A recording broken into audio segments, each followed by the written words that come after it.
Hey everybody, surprise, it's John Hope Bryant. This is unscheduled. I'm gonna start doing this more often, if you like it, by the way. I'm gonna let you into my world a little bit more in 2017, more unstructured. I'm gonna do the live sessions, scheduled sessions, and I will do the sessions with a purpose, with a topic, but I also just gonna do some sessions unshaven and just rolling through my life as I flow. That's okay with you. You let me know whether you like that idea or not. This morning I woke up, hey, good morning, Demetrius Bryant. I'm gonna just give you some inspiration for the morning and let you get on with your Sunday.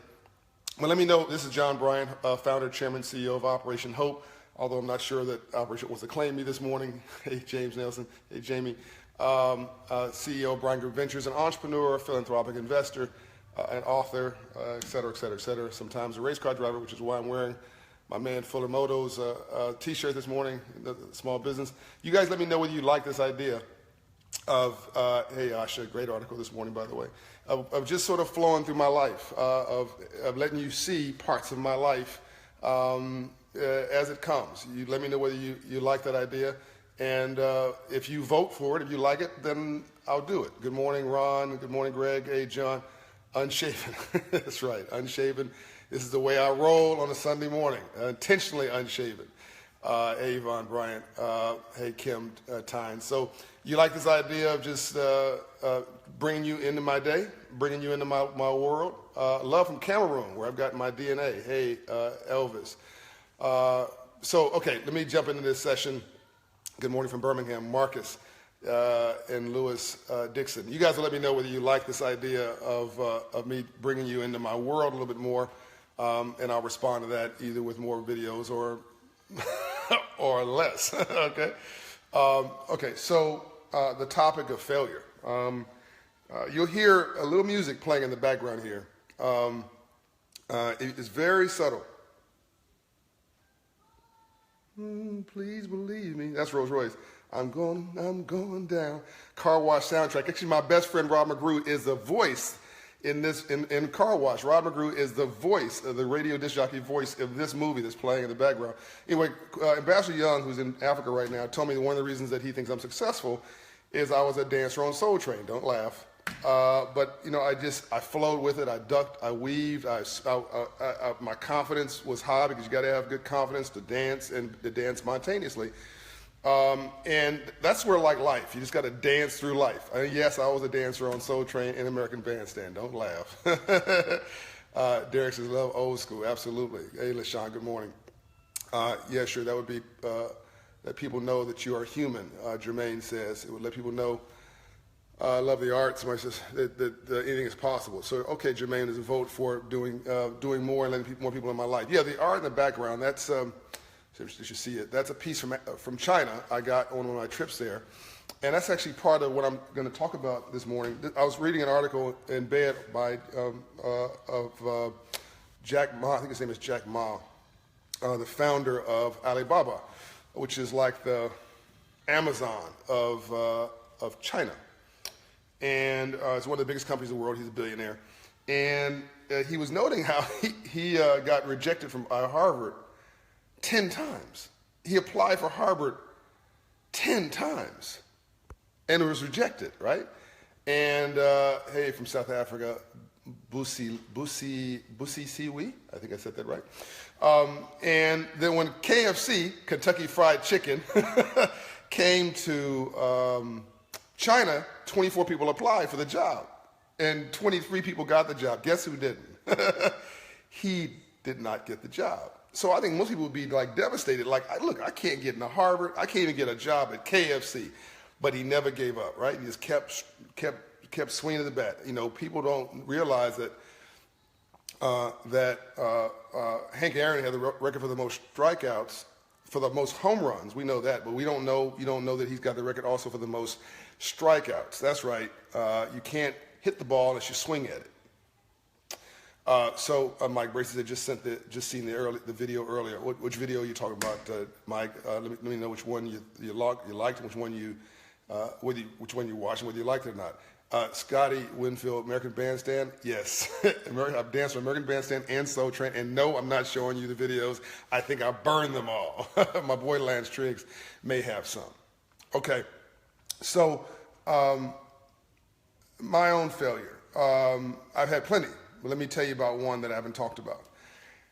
So I'm in real estate now. I'm going to be doing some more in real estate. I own real estate. A lot of my business is based on my real estate. A lot of people hear me give real estate advice and financial advice. I'm going to blend both those things, two things together now. I went to go work at a private banking company. They called it back then a merchant banker, Wade Cotter and Company. And I was hired by that company's founder as a favor to a friend who wanted me to work there because I owed him money. He said, the only way you're going to pay my money back is if you go get a job, right? So he said, let me help you get a job with one of my friends. So I went to go work at this firm, and I was the only African-American there. And I had to take the real estate test. So the California real estate test basically states if you can breathe in a mirror and walk at the same time, you can pass the stupid test.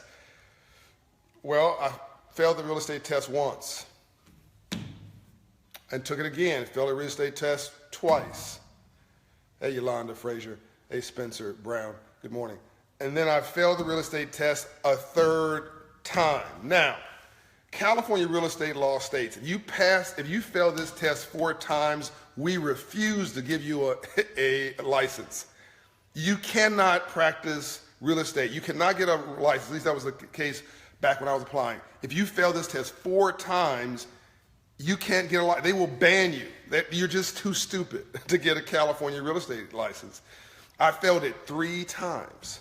3 times. Imagine what's going on with my self-esteem, with my confidence. Well, you think so, right? I was undeterred. It didn't bother me one little bit that I hadn't passed the test. I just wasn't focused on it. It wasn't something that at that point was all that important to me. I was focusing on trying to run my little business at Wade Cotter and Company. I'm a much better businessman than I'm a dancer, Jermaine says. Thank you very much for that. Luckily, I don't have a self-esteem crisis, right? So the never give up, Asha says, loves the story. Exactly. So I was focused on running the business and growing the business. By the way, I wasn't very good at that either at the time. So when I first went to Wade Cotter and Company as a favor to this guy to get me a job, so I paid his money back that I'd borrowed from him to start my business. I think the story's in my book, Love Leadership. I went to him and everybody laughed at me and said, this guy's going to be a failure. I'm only African-American in the whole shop. And I was noticing that I was doing at the time what's called, they're hard money loans, basically, to black folks in inner cities in South Central. And I didn't realize what I was doing. I was like, I don't know, 19 years old or something. As soon as I realized what I was doing, I stopped. I said, look, I can't do this. I can't give these loans to my people in my community. They can't pay it back. But these folks in Hollywood who are, making a lot of money between movies, but don't know when the next movie is, they can actually take these loans, use their equity in their house. It's still a hard money loan. Hard money meaning expensive. Still a hard money loan, and they give you a hard money loan. You don't have any income to prove you can pay it back. But because they have so much equity in their properties, they can take 2 or 3 years to pay that loan back. And by the time they have another movie that they're working on, and boom, they can pay the loan back. So I said, I'm not going to do these loans in South Central anymore, but I'll do them for high net worth individuals. Everybody laughed at me, said it would never work. I said, look, I tell you what, make me a partner in your company. I remember this. Make me a partner in your company, and I'll work for free. You can have your car allowance back. You can have your salary back. You can have your bonuses back. I'll pass this stupid test, right? I promise you I'll pass a stupid test. Just give me an ownership in this company and let me try. Now, I gave up my salary. I gave up my bonus. I gave up my benefits, and everybody thought I was going to fail. And it was a good chance, based on statistics, I would fail, right? Based on what I just told you, and I already failed the real estate test 3 times, and I didn't fit the pedigree. So the owner of the company put me in the office next to him and set up a little company, WCC funding, and said, okay, try it. And as he smirked underneath his breath, right? And the first year I did no salary now. I've got no income base. I was as toe up as I am unshaven today. And I failed the first year. 0 in revenue. So now I failed the real estate test 3 times, okay? I've struck out on my own inside the company. I've given my salary back. I've given my bonus back. I've given my benefits back. I've got no credibility whatsoever. Everybody's laughing at me every day. You know, this guy, he won't amount to anything. Just wait for him to crash and burn. First year, and then I strike out on a whole new business plan to basically say, we're not going to lend this private. This is why I realized that most people aren't racist, right? Most people would say, well, these people making these loans in South Central LA, they were racist. No, they weren't racist. They're trying to get a high return on their money. They didn't know these people in South Central LA. They didn't know these little old ladies and other people who were potentially losing their houses with these loans. I knew what was up. That's why I refused to do it. But they're just trying to get a high return on their money for their investors. And this is where they could do it because people were financially illiterate, right? So I said, look, there's a more enlightened way to do this. You can do well and do good. Do well by doing good. Let me show you how to do gap financing with high net worth individuals with short-term needs for cash in Hollywood, where there is no structured financial sources for this, because banks won't lend even these stars this money on pure equity because banks are regulated. So, make a long story short, the first year I did zero in business. Everybody laughed at me. The second year I did $9 million in business, and I passed a stupid test. The third year I did $15 million in business. The fourth year I did $24 million a year in business. And then I bought the company. The company got in trouble, and they needed to sell the company, and a London investor was willing to buy them, but then they had to come to me to, man, how old were you around this time? I think I was, this is Joanne saying this, Lesueur. I think I was 19. I get some of I was homeless when I was 18, so it was after I was homeless because I had lost everything and had to battle my way back. I was homeless for 6 months of my life when I was 18. I think I was 19 because I then bought that company around that time, and when I was 21, I started building Bryan Group companies, and I grew that from $0 to $24 million a year in business. Yeah, so that sounds about right, because when I was 25, I got bored and decided I needed purpose in my life. The riots happened when I was 26. Okay, so that's when I founded Operation Hope. And the first money I put up with Operation Hope was my own money, because nobody else would write a check, nobody else believed in it. And so I wrote the first check to Operation Hope and put the employees on Bryan Group's payroll. And again, people laughed at me because I was 26 years old, and nobody took a 26-year-old seriously who wasn't a politician, who wasn't a preacher, who wasn't part of the power structure. And it's beautiful because people just left me alone. They didn't bother me. Nobody paid me any mind whatsoever. My mentor, Quincy Jones, says it's a beautiful thing to be underestimated, right? So I was underestimated, and I was left alone.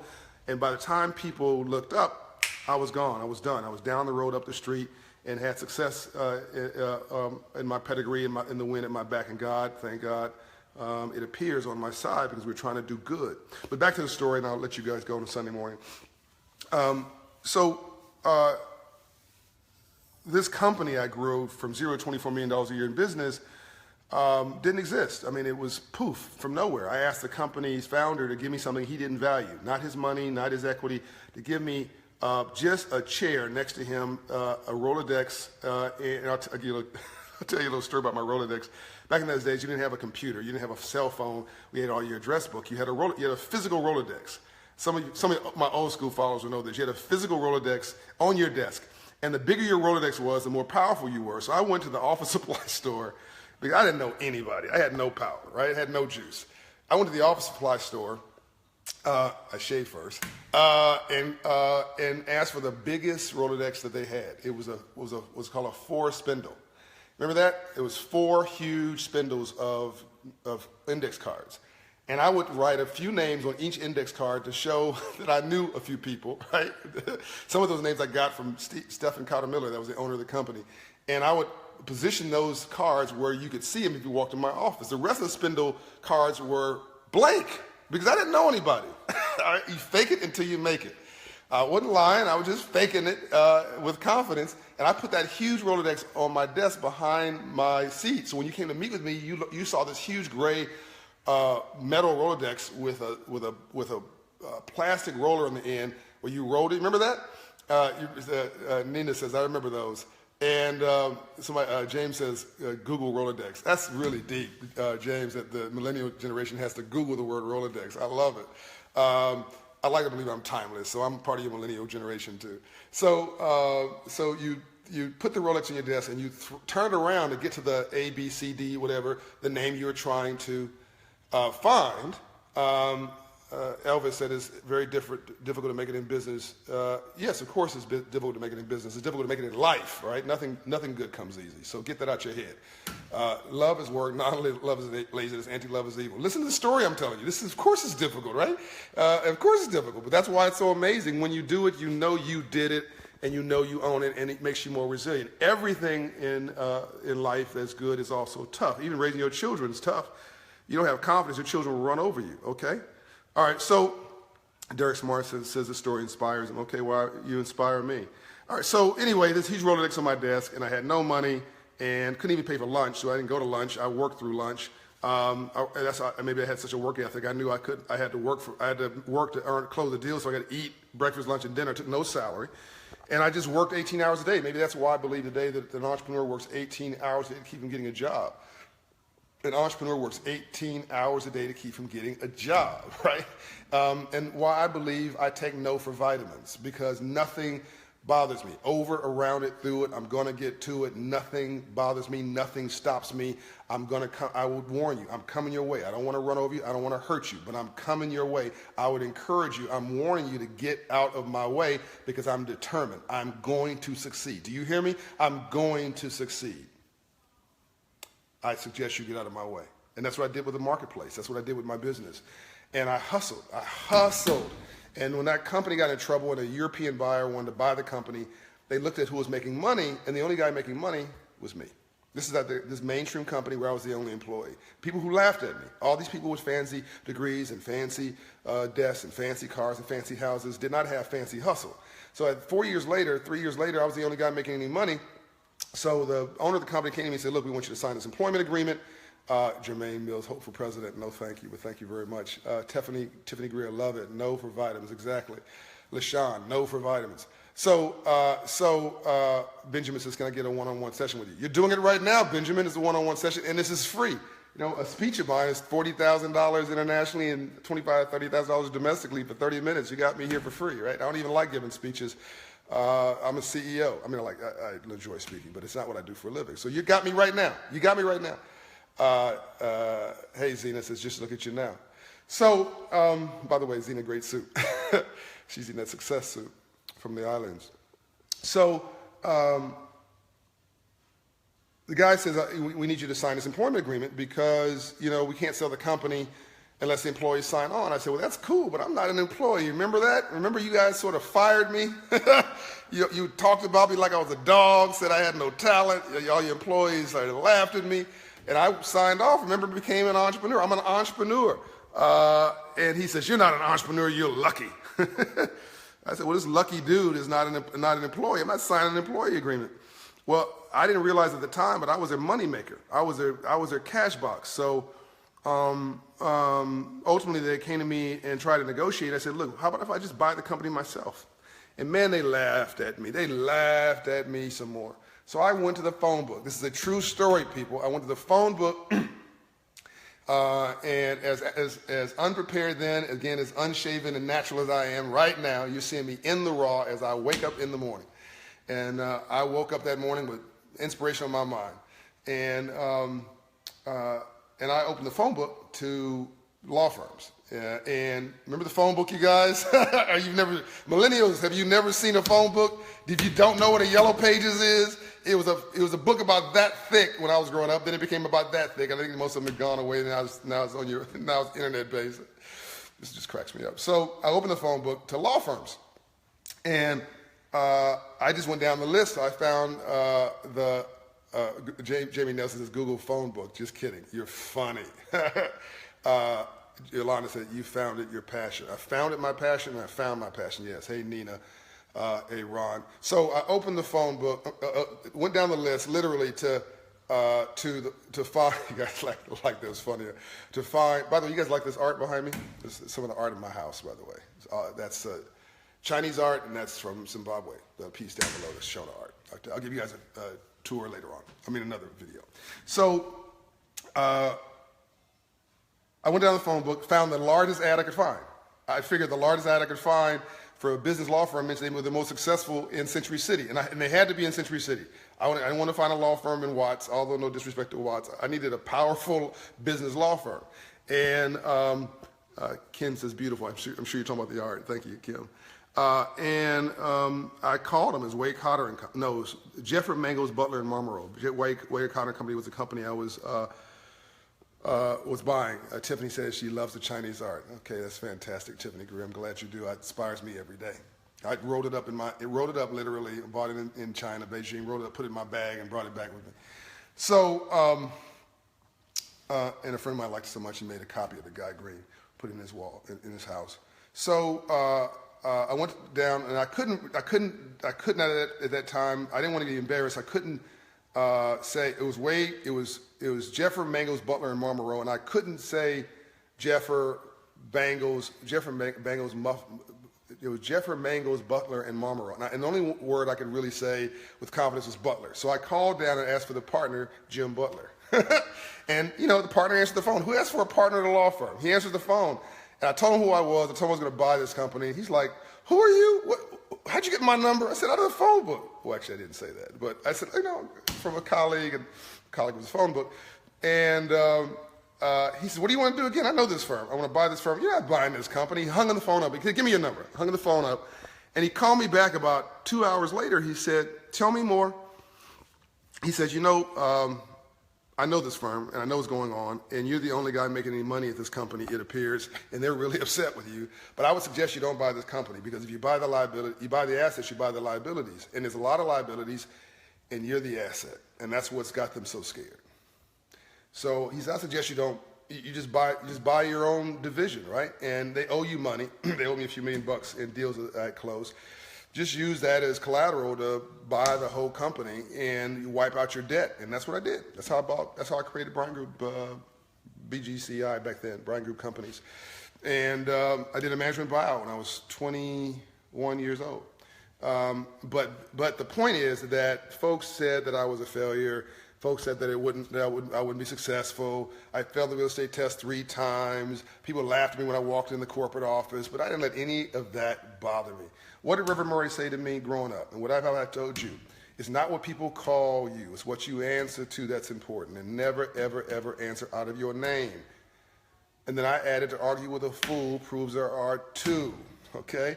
And what did my friend in Birmingham, Alabama say? I take no for vitamins. And what did I decide over life? That success was going from failure to failure without loss of enthusiasm, right? Nobody promised you a rose garden. Nobody said it was going to be free of grief or pain. Nobody said life was going to be easy. Life is tough as hell. Get with it and get on with it. And start to love your pain, because your pain can also be your promise. Thank God I didn't pass a real estate test. I may be a real estate broker in Century City to this very day, if I passed it the first time. Thank God that they didn't accept me in their office. Thank God that they didn't accept me in their little club. Thank God that they didn't allow me to join their little private group. Thank God they didn't treat me like one of them, because I would be stuck in that little cubicle doing that little crazy job I never wanted to do.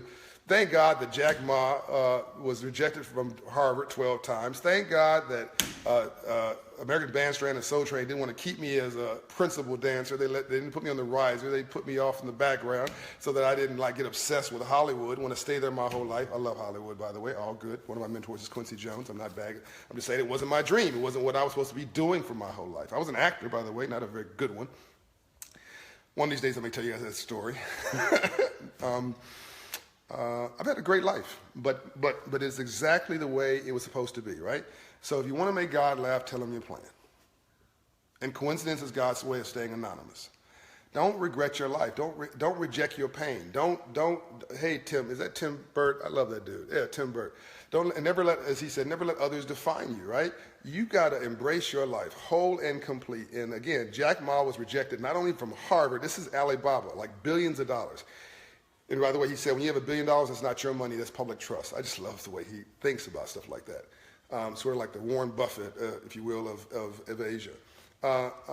If he had been accepted by Harvard, he may be a different person. He would be a bit different person today. Thank God they rejected him. If KFC Kentucky Fried Chicken had hired him, he'd be a manager at KFC today for the rest of his life. Thank God that never happened, right? So accept your blessings, but more importantly, accept your pain, accept all of that as part of your life, embrace it all, and decide you're going to win. I hope this has inspired you today.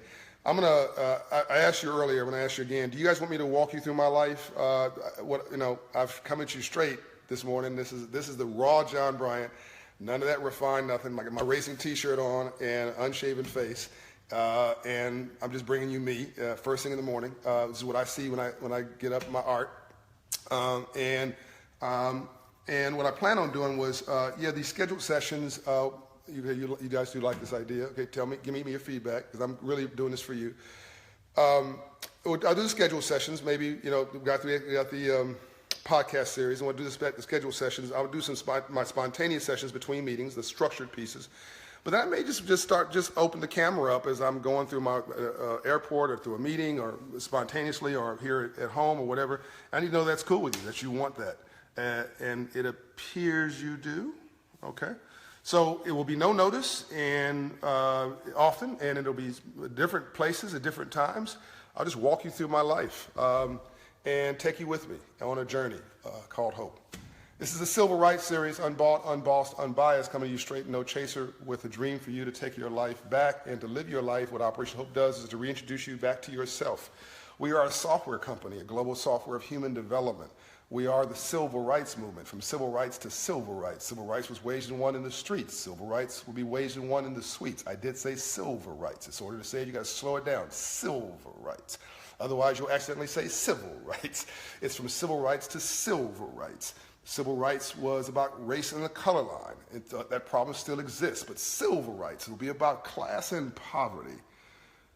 It's about you and me, and you wage civil rights oftentimes from the neck down. It's marching, it's about your uplift and your struggle, but civil rights is about the neck up. Andrew Young says you win this fight from the neck up. From the neck up, you think yourself out of poverty, which means all of us can do it. I'll define now for you one level of poverty. There's a difference between being broke and being poor. To be broke is economic. But to be poor is a disabling frame of mind, a depressed condition of your spirit, and you must vow never, ever, ever to be poor again. I love you a lot. I love you a lot. I love you much.